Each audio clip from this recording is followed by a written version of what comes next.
go? Yeah.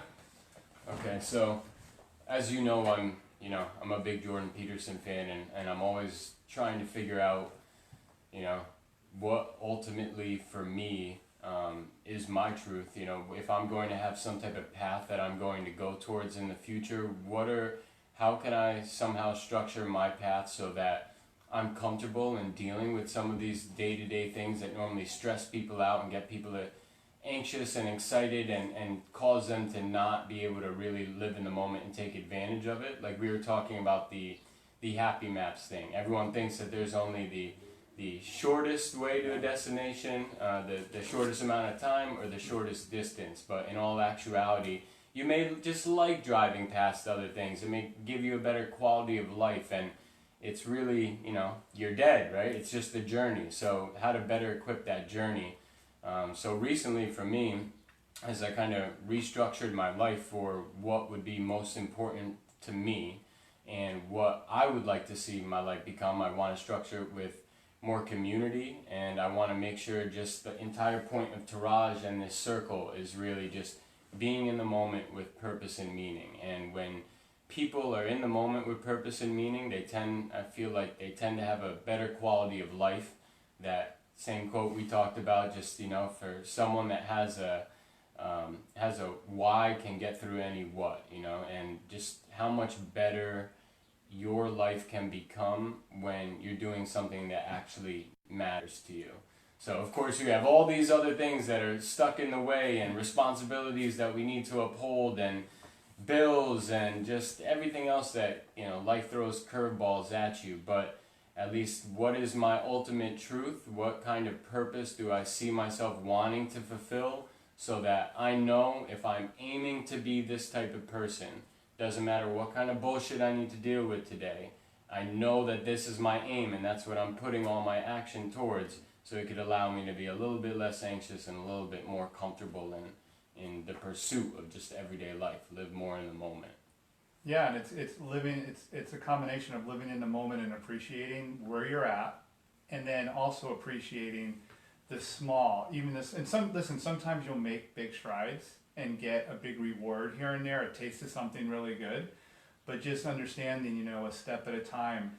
And what really matters is that I'm moving in the right direction. I'm moving forward, I'm gaining a little momentum, and I'm building on something that I believe in. And like you said, that has meaning to you.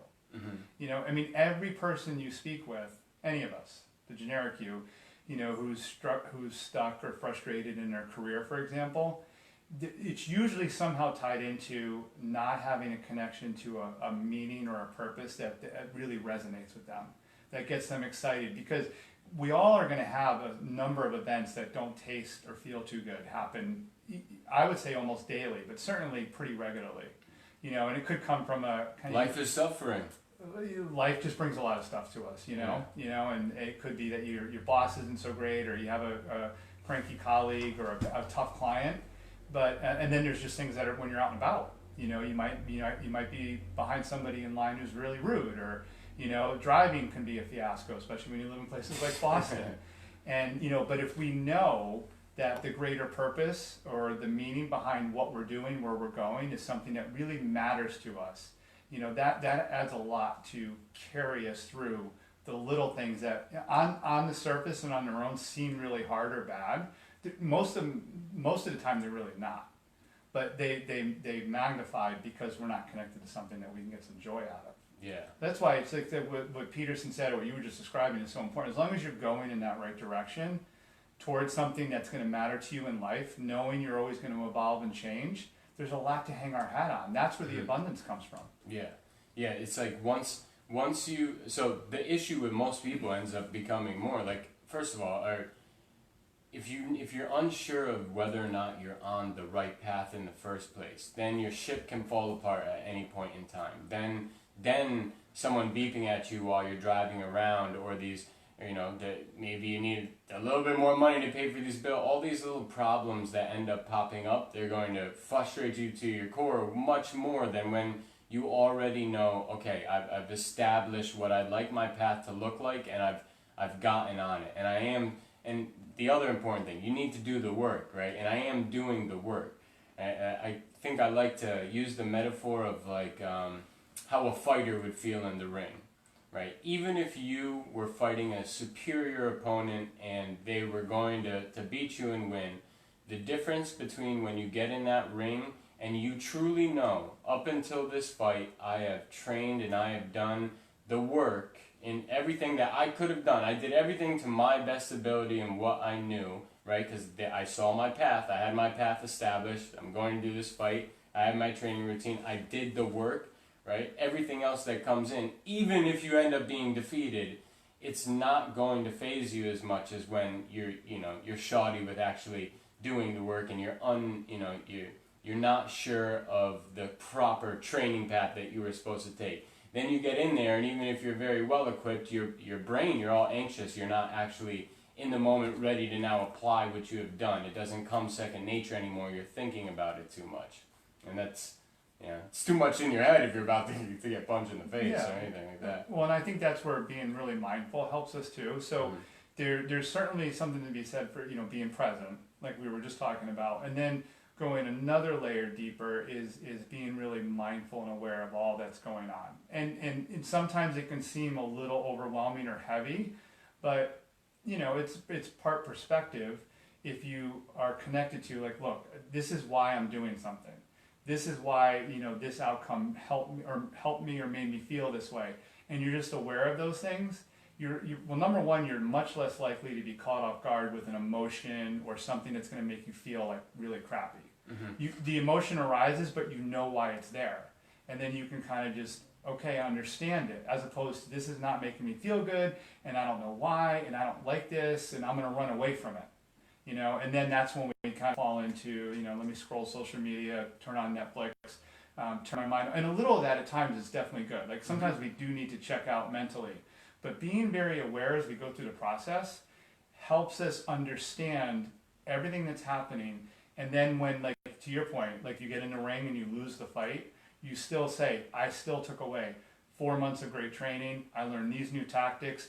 In this fight, this guy or this opponent taught me, like, I need to do this better or that better. I'm gonna be able to do that better next time.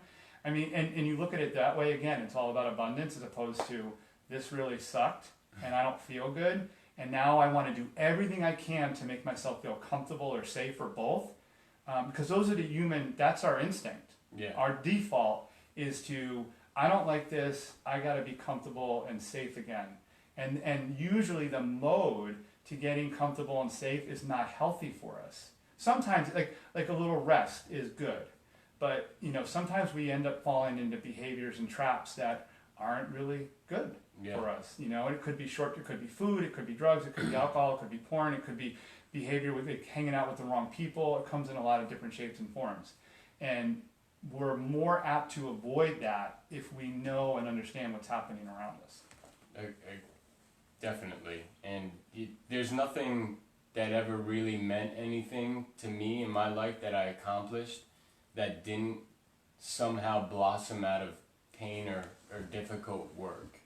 So when I try to figure out, where I want to take my life next, what are the things that I want to achieve, it comes with a grain of salt, which is, work is involved and there's going to be things that are painful that you're going to need to go through, but it will make it so much more fulfilling once you finally do achieve it because you've went through that, right? Like there's really not many things that the greatest things in my life that I've gone through that didn't come from some form of suffering or pain first.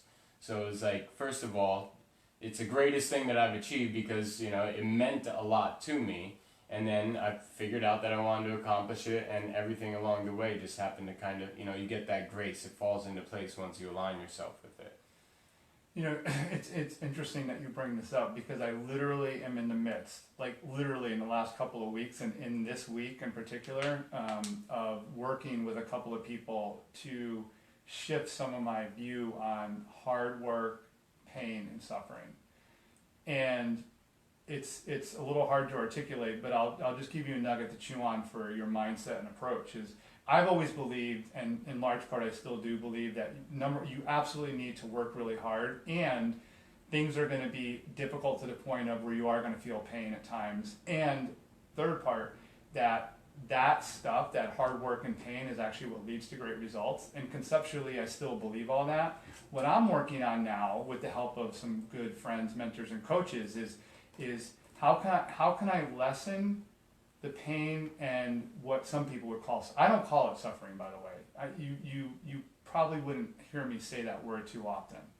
I'm not saying what you said is wrong. I'm just saying for me. But I definitely have felt the hard and felt the pain. And I'm working on, for me, how can I shift my approach, outlook, and feel of those things to know that it's just helping me, and it's neither painful nor like giddy all happy. It's just part of my steps right now. Mm-hmm. Because I think that I have a story in my head that in order to accomplish X, I need to do something really, really hard. And this is a very recent narrative with me. So I have to see, if you talk to me again in 6 months, I will probably have a lot more detail for you on how this kind of plays out for me, because I'm literally in the midst of it right now. And it's for me right now, because I've worked, as many people do, really hard the last 2 years. And there's some things that have worked out very well. There's other things that haven't worked out so well, and other things that haven't played out, period. And I've learned that the painful part may not be serving me as much as I used to think it did. It's that notion of no pain, no gain. I kind of still believe that, but I want to see where I can turn that more into just more of, it's not about the pain so much as it's just it's my natural journey. Mm-hmm. And I'm going to be a little benign to whether it's all happy or pain, and just know that this is the next step I took. Yeah. And I don't need to be, one of my coaches said that I have a story about there's a lot of nobility in hard work and pain. And I'm so glad she said that to me and called it out, because I have to figure out how much that serves me. If it serves me well, if it serves me poorly, or anything in between. Yeah, well, it's funny how much our entire conversation has come down to, okay, figure out your path, figure out your ultimate truth, what it is that you could commit to, what would justify the pain or suffering. If we call it pain or suffering for a moment, what would justify that pain or suffering? What can you be working on in your life and improving, whether that's through relationships, your career, anything? What means enough to you that when you work on it, it can justify your miserable existence and needing to deal with this pain or suffering? And I think it's no longer called pain or suffering once you know exactly what you're going for. And then it's still probably pain and suffering, and you need it some time, maybe even some years, to realize, okay, yeah, this is the correct path that I should be on. That is the truth that I do want to aim to, and now I can tone down. It's not necessarily pain or suffering anymore, it's just part of my process. Like when Jordan Peterson was saying, then it allows you to live in the day, right? When you're not living in the day, that's when I would still say it's definitely pain and suffering. But when you've been able to say, this is what I'm aiming at and this is part of the process, it's less painful. It's less painful, and it's not suffering as much as it is just part of the process. Yeah, I agree. I think there's a lot of synergy in what I said and what you just said. And it goes back to the awareness. Yeah. And all the more reason why we really should try to not numb ourselves as much as possible, or as little as possible, if I said that right. Just don't numb to it. Just be in the truth and be in reality, and a lot of good will happen. Yeah. You brought up before about being in the river, and many great people that I know or mentor me bring this up. Just go with where the water's taking you at times. And I don't always do that well, and I'm working on doing that better. But that's just what we're meant to do sometimes. Yeah, because when you try to swim upstream, how much energy do you have left? How fast does your energy get depleted, and how much do you have left at the end of your workday, at the end of your week, at the end of the year? In any situation like that, be like water and go with the flow. It's important for those reasons, and I like how you keep talking up and bringing up numbing and how that can happen in a career or in many other areas, whether it's drugs and alcohol, or even more recently just social media, right? Because I had this great conversation with this woman. She was probably like 40 years older than me. We sat down at a wedding, just side room, and we started talking about how the different generations were. And she would say how, the only TV in my house, I had one TV, and it would be one time of the day, maybe just for like an hour, that the entire family, and the whole family would come together, and they would watch that one program, and it was just that. And I was saying how, those generations of people, life is so much about everything that happens when you're not looking at the screen. And back then, even with all, what hadn't come out about the world yet and all the things that were still wrong, the amount of time you spent away from the screen and interacting with other people was so much higher. So now we have more population than ever, but we also have more screens than ever, and more social media, and more things to flip through. And because it's even an option to be in our hands, it's a lot easier that I don't want to deal with my responsibilities and what I want to do. I want to procrastinate. I want to just get away from it right now. This has become another option, just like drugs and alcohol. Let alone it's also giving you ideas and maybe programming you, or at least flooding you with information that you need to now take in and process. But it's a whole different level of numbing away from it. And all of a man's problems comes from his inability to sit in a room by himself, for 30 minutes. Isn't there a quote like that? Yep, there sure is. Yeah. Yeah. It might be Viktor Frankl, but yeah. It's true, and it's another device and another noise or distraction that's pulling us away from some of the things we could do. And again, being very realistic about it, social media is here to stay. The phones, the technology is here to stay. There's a lot of good that it does and provides. It's being able to filter. Mm-hmm. We've talked about that already, being able to filter what's healthy and what's not. And that's why, again, focusing on who you are and where you want to go as a person allows you to make better decisions like that. Mm-hmm. One of the things that's so big in this world now, the way the world is going, emotional intelligence, and not just self-awareness and empathy, but self-regulation. So that when something happens, and work's a great example, but it's even like around family or friends, we have the ability to, it's important to have that self-regulation to be able to say, okay, here's what's happened, here's how it's making me feel, now what should I do next? There's that little, actually Viktor Frankl talks about this in Man's Search for Meaning, about there's that little space between an event and then our response. And it's in that space that we have the option, we have the choice, we have the control to say, this is what I'm going to do. This is what I'm going to do about it. The man was in a concentration camp and was able to say, I'm not going to let these circumstances or these people control my mind. They may control my body, my physical well-being, but they're not going to control my mind. So, if we can know, this is where I want to go as a person, and this platform, this tool, this social media, these kind of messages, these serve me well. I will always scroll my phone every day to see what some of the influencers that I follow are doing or saying. Not because I'm mimicking them, but because I want to learn from them. Mm-hmm. But I will not sit on there and look at garbage or stuff that I know is going to be toxic for my brain. And I just have enough awareness in what's going to help or not. And by the way, I'm human, like we all are. And there are times where, 10 o'clock at night, I will take that 5 minutes and just aimlessly scroll. Yeah. 5 minutes, only 5 minutes. That's not too bad, though. Maybe it's 10 minutes sometimes. Okay. But we just have to know. We have to have that regulation and control to say, here's what's not only entering my brain, my emotions, but what's my next step or response to it. Mm-hmm. So even then, easier said. Everything's easier said than done at this point. But when you are speaking with people in regards to mindfulness, meditating changed my life, right? I'm not sure if you meditate, we didn't get into this before, but do you review these types of mindfulness, certain types of techniques or anything like that? Because yes, it's that space in between when something happens and how you react to it or what you're going to do next.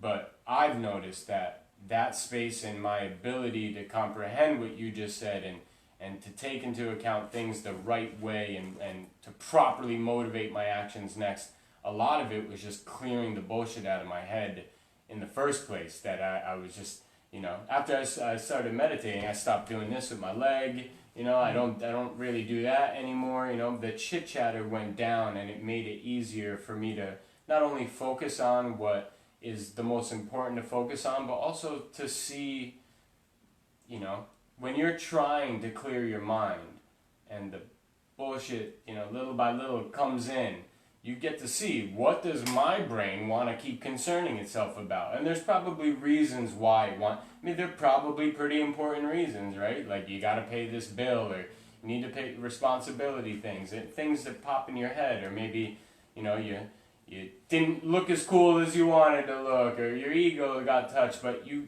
get to now be the watcher of these thoughts and see how that they're coming in. And I feel like when I started meditating and became the watcher to a lot of my thoughts and really tracking everything I said, like, am I really telling the truth even to myself here? That once I got to start watching it from not me, it allowed me to make better decisions, if that makes sense. And it was a little woo-woo, but in general, the mindfulness part does. Yeah. Mm-hmm. I mean, I don't meditate. Mm-hmm.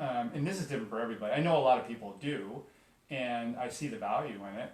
But I think that we can all reach a level of mindfulness and awareness in different ways. You know, for me, I go on drives or long walks when I really need to, and most of the time, I certainly on the drives, I'll have my phone with me and listen to either relaxing music or a good podcast that takes me to a good place or allows me to clear up and think about things. But that's partly my form of meditation. Another thing I do on occasion, not enough, is and usually this is before bed, I've found some really good videos or stations on YouTube that play the relaxing, almost ready to sleep music. Yep. Now that's more sleep focused than it is meditation, but those are forms that work for me.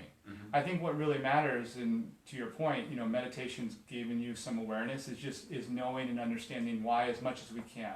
I don't think we need to, this is my personal opinion, this is not something that's universal, needs to be law or anything like that, but I really believe that, the more we can understand why, the better off we're going to be.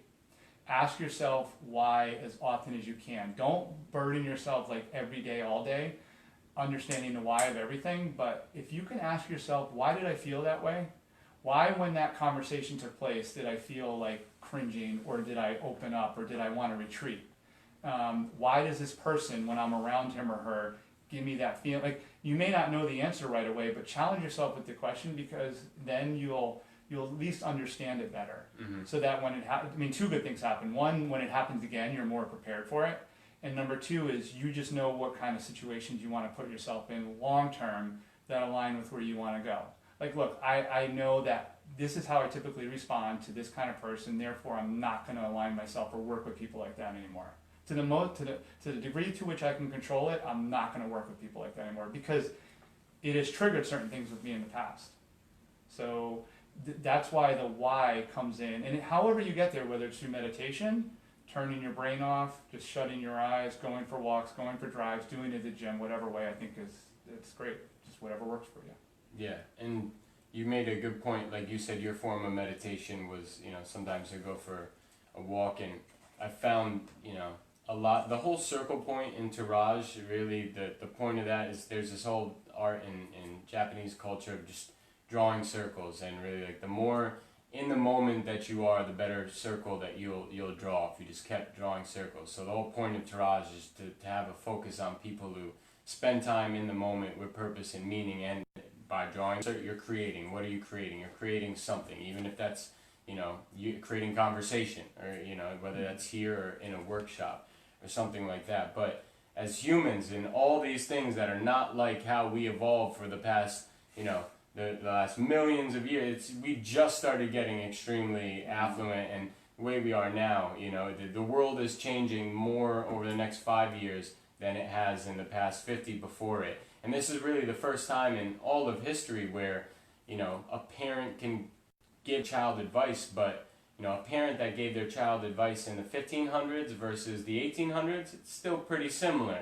But parent that gives their child advice in 2020 versus 1990 is day and night different. They're going to go through a completely different way of life. And the way life is now with all this information, sometimes to clear your mind, you got to move your body. Everyone's different, but for me, I found, I'm a dog that needs to be walked, right? There's a Chihuahua that could stay in the house all day, and you need to at least let that German Shepherd run around and go for a walk. And I've found it's helped me in every other area of my life, and once again, just me personally, but to get some of that decompression out with things like at the gym to like wear me out. But more importantly, it's a allotted amount of time that it's hard to think about anything else except for what you're doing. I love those kind of activities that force you to be in it. You know, that's probably why I like high adrenaline filled activities as well. But the gym or even going for a walk or a run is a great example of that, because your body in a way becomes on, you know, autopilot for that thing, and it allows your mind to get clear for a while. You know, that's in essence what meditating is right? To take a break from, you know, to just sit back and clear your mind. But when you're moving things around and you're doing activity, you're kind of doing that as well. You're giving your brain a break. Well, and two points, and I always say this, that, you know, I'm so intrigued by behavior, by human behavior, but I'm so not a brain or neurology specialist at all. I mean, I don't have a lot of science to back up much of anything I say. I just know what I learn and see. And, you know, two things that I do hear enough from people who I think know what they're talking about, that are really, our brain can only focus on one thing at a time. Yeah. You know, which, you know, and the other thing, so that's very telling, you know, because if we're doing something and we think, that's why one of the terms that's a little bit of a, you know, the whole multitasking thing. Well, really we're not. Yeah. Our brain's certainly not. But the other thing that I was just doing a little bit of a bunch of different things at once. Yeah, and kind of like in small nibbles, doses, not really into it 100%, because it's not capable of that. The other thing is solitude is, and I heard somebody who spoke about this recently, who wrote a book on it, and I'm forgetting his name unfortunately, but he talked about the need for solitude, that, you know, as human beings, we need, and solitude, by the way, does not mean you need to be alone. It just means that you need to turn your brain off. That, you know, even if you're around people, at your home with family, or even at work, our brain, the way it's wired or designed or whatever, you know, we need a break. And that the way that, never, kind of to your point, never in the history of our species have we had 24/7 round-the-clock stimulation. I mean, except for when we're sleeping. But the moment, you know, a lot of people, as soon as they wake up, first thing they do, they grab their phone, and you know, and I'm certainly guilty of that many, not quite every day, but a lot of days I do it. And, you know, so we're getting round-the-clock stimulation, and that's not how we're built. You know, we need a little bit of a break, because it's allowing our, you know, neurons or the cells in the brain to replenish, and to also, even beyond the science, for us to understand what just happened today. Because think about it, I'll end like this topic with this example. Like, if you have a really bad day at work, like, or just something really tough happened, upsetting, and you go home and immediately, and I understand for people who have like, you throw yourself in the dinner and the kids and you're helping them, and then, you know, you're with your significant other, and then you turn on a show, and then you go to bed, whatever. You didn't give yourself any time to really deconstruct or understand what happened to you earlier that day, and then you wake up and you're on to the next day. And in the meantime, there's been no kind of unpacking of what happened and why that, you know, why you felt the day before. Let alone if you didn't get at least 7 hours of sleep. Right? And yeah, you may or may not have slept well as a result. And then, you know, it's bubbling, it's building up inside you. And you know, again, I understand from a practicality standpoint that not everybody has, you know, the ability every single day to. But I would encourage people, even those with 3 kids. You know, as a single guy, I get a lot of thrown in my face, you know, easy for you to say. But you know, I would encourage you, even if you just take 5 minutes before bed, you know, by yourself, and to shut your brain off, or to think and ask yourself, why did I feel that way during the day? It will help you tremendously, because otherwise it's just building and backing up inside you. And what happens is, and I know this because this is what happens with me. This is not science. It'll come out at a later time in a negative way. Yeah. That frustration or upsetness that I had will go away for a few days, and it's hidden, and then it'll come out at a time where it's triggered, and probably in a not so good way. I mean, that's, you know, the entire podcast that we did, and me talking about how I decided to restructure my life and for what reasons now. One of the biggest drivers for that is I'll never forget being a little kid. You know, we didn't have a lot of money. You know, I remember foreclosure sign on the front yard, you know, you get home, water shut off, lights are shut off, you know, things were tough, I get it. And I was still a little kid, so I didn't really understand, you know, the real world and all the parents' responsibilities. But remember, after my parents had been divorced, like, I remember, I basically was the man of the house. I did all the lawn work, I did everything, and, so many things were falling apart that the little things that I could control, like how the lawn looked or how the inside of the house looked, I'd want to make sure that those were good, so that didn't need to be one of the things that my mom or dad needed to get upset about. I knew as a young kid that they were dealing with things that I didn't even understand at that point in time, but were very heavy. And I'll never forget, and trust me, nothing bad on my dad. I love my dad to death, but I remember, he had gone away for business to California for a week, and I cleaned the house, made it spick and span, just so that couldn't even be on the radar for things to go in on my brother and I about when he came back. And he came in and just the entire house is immaculate, and picks one thing and starts going off it. And I knew as a child that my dad is not yelling at me because he's mad at me or because that one thing is out of place. He's yelling at me because he hates his job or something else in the realm of his job and his life.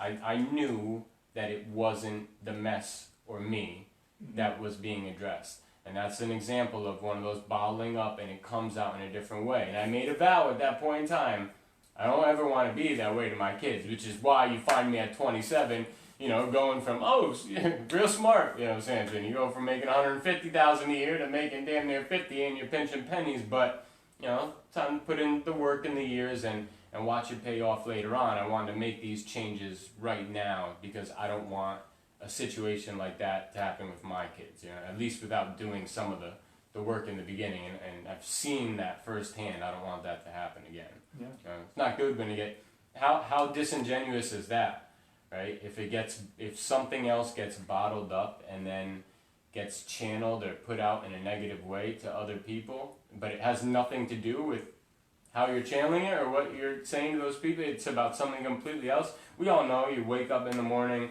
you're extra tired, or you're hungry, so you got a little bit of an attitude, right? So you bark at people, but you're barking at them and it has nothing to do with even necessarily what they said or the situation. There's something else there, and that's just a great metaphor for all of life and needing to, not let things bottle up. Get some time that you could clear your mind and relax, process things. Well, the people in your life, including future kids, if you go that route, are going to be better. It's props to you for being aware of this now, so that you're not going to allow or create that situation for yourself. And a lot of people go through and come from environments where that's all they knew, and they then follow the same path, and they bottle up, and then they take out in bad ways on other people, and it could be on friends, it could be on coworkers too. So again, it's just all, that's why the awareness is really big, and you're that much more ahead of the curve because you're taking steps actively to say, I'm going to do whatever I can so that doesn't happen.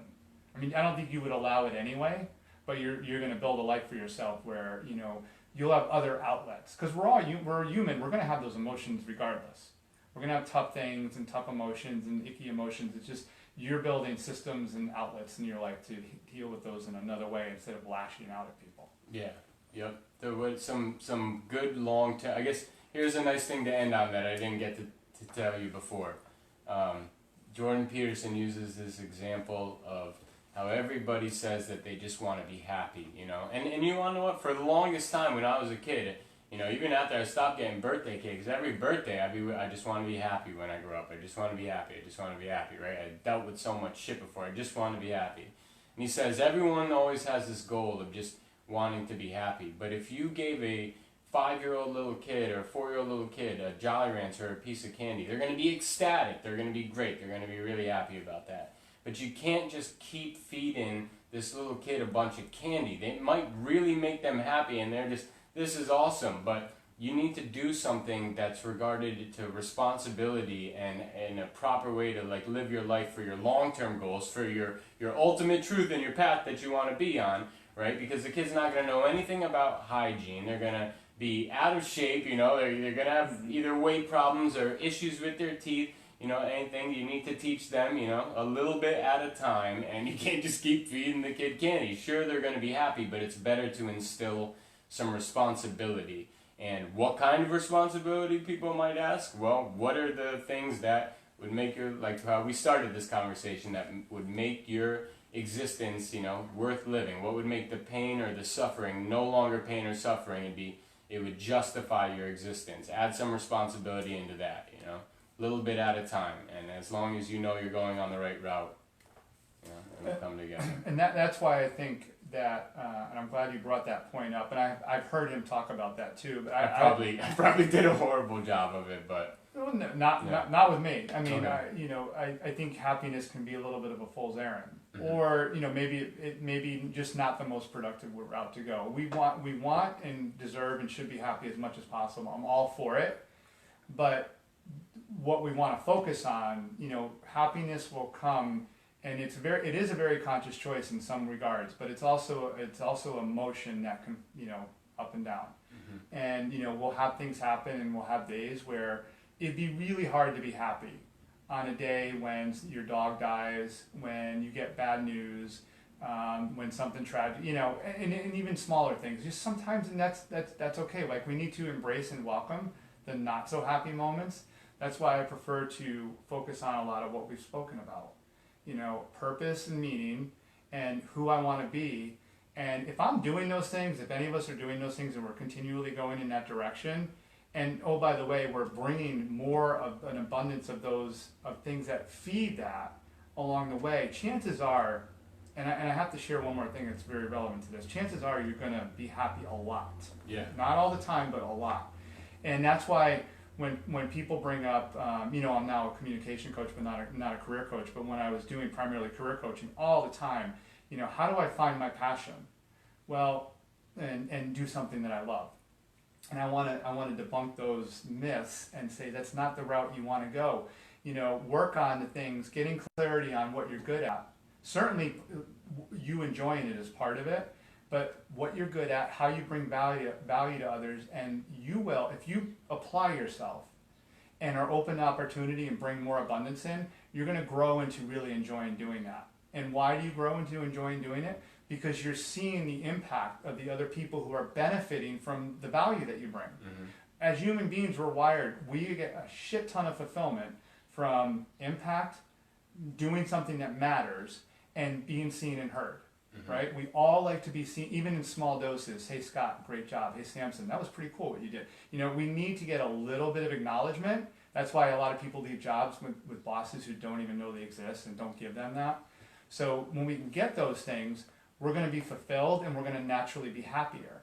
So build a life and a career that's predicated on purpose, meaning, and acknowledgement in the right authentic way, and the happiness will come more and more. You'll grow into really enjoying. I wish I could talk to 22, 23-year-old college graduates a little bit more about that. Don't worry about chasing finding the perfect job or something that you think you're going to love.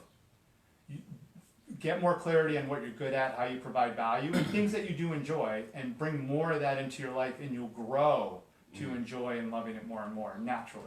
Yeah, college kids or anybody though, because when you say grow, right, a plant and a person, they don't grow overnight. I guess some bamboo does, but things don't grow overnight. It takes time, right? So the phone is a great example of trying to get instant happiness, some bumps of serotonin, right? Drugs and things like that, instant, but delayed gratification for work done on the right path, right? That's something where along that time, that path, then it becomes, you become happy with what you're actually doing, how you're actually growing. And it takes time, right?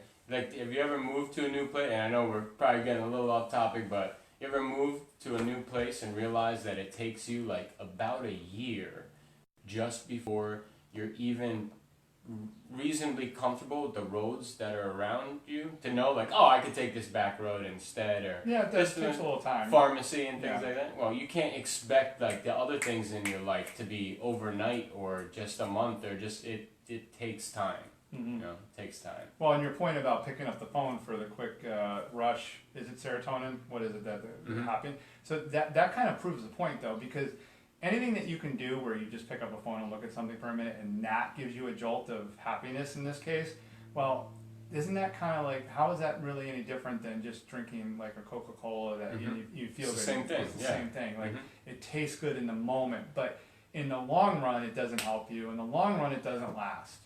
So that's why I just share with people, you know, just look at building things into your life that are long term, sustainable, and more growth and more happiness and more good things will come.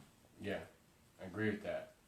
For sure. I can't help but think of, you know, like if you needed to lose a bunch of weight, the difference of how someone would feel if they just get the surgery versus someone who starts making small incremental changes to their health.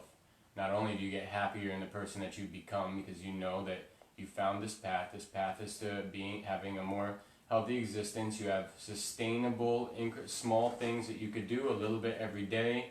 Might take a few years, but you start to see the pounds drop off. You like who you become. You learn a lot along the way, and when you do reach that weight, you're way more gratified versus just paying the money. You get it right away. Yeah. You never fix your health though. You're still eating like shit.